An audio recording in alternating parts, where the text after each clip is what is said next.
आपल्या सर्वांना माहिती आहे चैत्र नवरात्री चालू आहे. चैत्र नवरात्रीमध्ये आपल्याला ओटी भरायची. जसं आपण शारदीय नवरात्रीमध्ये आपण कुलदेवीची ओटी भरतो, तसं चैत्र नवरात्रीमध्ये सुद्धा आपण आपल्या कुलदेवीची ओटी भरायची. आता आपण प्रत्येक वेळेस कुलदेवीला जात नाही, म्हणजे तुम्ही त्या स्थानावर जाणार तर नाही. मग आपल्या जवळपास देवीचं मंदिर असेल, कोणत्याही देवीचं मंदिर, तुम्ही तिथे जाऊन तिची ओटी भरा. किंवा घरात तुम्ही सुद्धा ओटी भरली तरी चालेल. नंतर जेव्हा तुम्ही कुलदेवीच्या दर्शनाला जासाल तेव्हा ती ओटी घेऊन जा. तुम्हाला काय करायचं आहे? काही नाही, तुमच्याकडे साडी असेल चांगली, एखादी साडी घ्या. साडी, ब्लाऊज पीस, तांदूळ, नारळ, यथाशक्ती जी दक्षिणा असेल दक्षिणा ठेवा. फळं ठेवा. देवीचं शृंगाराचं सामान, म्हणजे आपण शृंगाराला जे वापरतो, टिकली झालं, हळदी कुंकू ठेवायचे तुम्हाला, किंवा कंगवा ठेवायचा, बांगड्या ठेवायच्या आहे तुम्हाला जमलं तर तुम्ही जोडवी भेटतात, जोडवी ठेवला तरी चालेल. ह्या सगळ्या गोष्टी तुम्ही देवीची ओटी भरू शकता यथाशक्ती.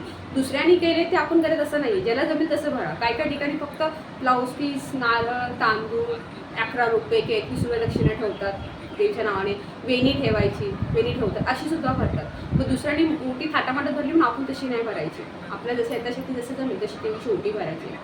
आई तुम्ही देवीची ओटी, आता देवीची ओटी कधी भरायची? तर आज मंगळ आहे, तुम्ही आजही भरू शकता, तुम्ही शुक्रवारी भरू शकता, तुम्ही अष्टमीला म्हणजे शनिवारी भरू शकता, तुम्ही नवमीला रविवारी भरू शकता.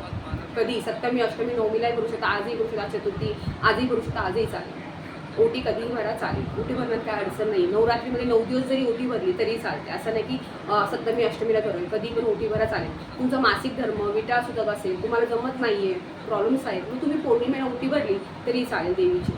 ती ओटी नक्की भरा. पण तुम्ही जर घरात ओटी भरणार असाल तर जेव्हा कुलदेवीला असेल ती ओटी नक्की घेऊन जा. पण तुम्ही मंदिरात भरली तर टेन्शन नाही, काय प्रॉब्लेमच नाही. आणि नवरात्रीमध्ये शक्य झालं तर ते 9 कन्या किंवा एखादी मुलीला तरी तुम्ही घरी बोलवा. तिला तिच्या आवडीचं असं खीर जरी खायला घातली, दूध दिलं, तिला चॉकलेट्स वगैरे गिफ्ट म्हणून दिलं, तिला एखादं रुमाल किंवा ती आजकालच्या मुलाला शाळेची वस्तू गिफ्ट करा, वही, पुस्तक, ते गिफ्ट केलं तरी चालेल. म्हणजे त्या आवडीच्या वस्तू केल्या ते यूज करते, अशा वस्तू त्यांना द्या, त्या यूज करतील. अशा नका देऊ की ते पडून राहणार, त्यांना यूज करणार नाही. आवडीच्या वस्तू त्यांना द्या. मुलीचं कन्यापूजन आपल्या सर्वांना माहिती कसं करायचं. मुलींचे पाय धुवायचे, त्यांना हळदी कुंकू लावायचे, त्यांच्या पाया पडायचे आणि त्यांना तुमच्याकडे काय चॉकलेट्स वगैरे किंवा तुम्ही घरात खीर वगैरे करा, दूध द्या त्यांना. शिरा घ्यायला गोडाचा तरी चालेल, ते त्यांना खायला द्या. ह्या नवरात्रीमध्ये तुम्ही अष्टमीला किंवा नवमीला जरी त्यांना बोलवलं तरी चालेल, काय प्रॉब्लेम नाही. ही नाही, पण ह्या नवरात्रीमध्ये देवीची ओटी नक्की भरा. आपल्या कुलदेवीची आपल्याला सेवा करायची. श्री स्वामी.